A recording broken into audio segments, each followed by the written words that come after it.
যোগ্যতা, এই আসিফ, নাহিদ, এরপরে হচ্ছে মাহফুজ, এরা যে ক্ষমতা ছিল কোন যোগ্যতা নিয়ে গেছে? আমাদের চাইতে তো বয়স কম, যেহেতু দুইটা মন্ত্রণালয় চালাইছে, এর জন্য কি অভিজ্ঞতা লাগছে তাদের?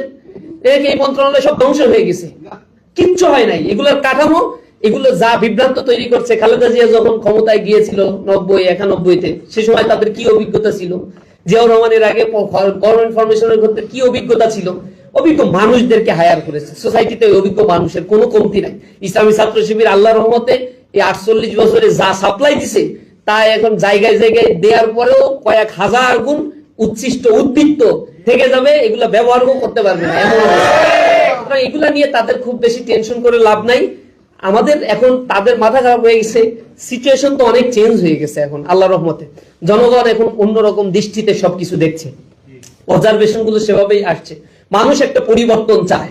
মানুষ শুধু মুখের বুলি আওড়ানো পছন্দ করে না, মানুষ হচ্ছে এখন বাস্তববাদী। প্র্যাকটিক্যালি সবার কাছে সবকিছু খোলাসা হয়ে আছে, সবাই সবকিছু দেখতে পায়, জাজমেন্ট করতে পারে। কোন ইতিহাসের ট্রাম্প কার্ড খেলে, বিভাজনের রাজনীতি করে, কাউকে অস্ত্র ধরে দুর্বল করার মধ্য দিয়ে কোন ক্ষমতা কুক্ষিগত করার সিচুয়েশন এখন আর বাংলাদেশে বিলং করে না।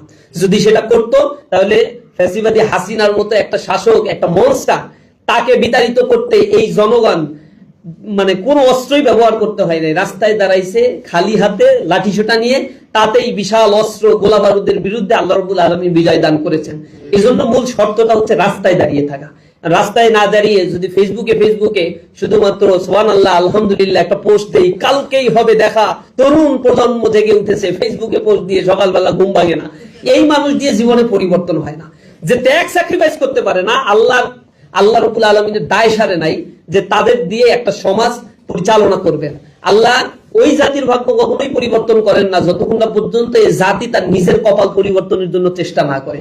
সেই চেষ্টার জন্য আপনাকে ছুটতে হবে, পরিশ্রম করতে হবে, পরিশ্রম প্রিয়তা দরদের। সামনে নির্বাচনে তো দুইটা ভোট, একটা হচ্ছে জাতীয় নির্বাচন, ত্রয়োদশ সাধারণ নির্বাচন, আর একটা হচ্ছে হ্যাঁ ভোটের পক্ষে গণভোট হবে। তো হ্যাঁ ভোটের এই কাউন্সিলিংটা হচ্ছে না, কিন্তু এটা খুব ক্রুশিয়াল, যেটা ইন্টেনশনালি মিডিয়ার মাধ্যমে এত বেশি এক্সিলারেট করতে দেয়া হচ্ছে না। একটা রাজনৈতিক দল এই পরিবর্তনগুলো চায় না। গণভোট হলে আসলে উপকারটা কোথায় কোথায় এটা মানুষের কাছে এটাও পৌঁছানো দরকার। এবং বাংলাদেশে যে কয়টা গণভোট হয়েছে সবটাই হ্যাঁ ভোটই বিজয় অর্জন করেছে। এবারও বিশ্বাস করি পরিবর্তনের পক্ষেই মানুষ গণভোট দিবে, হ্যাঁ ভোট দিবে ইনশাআল্লাহ।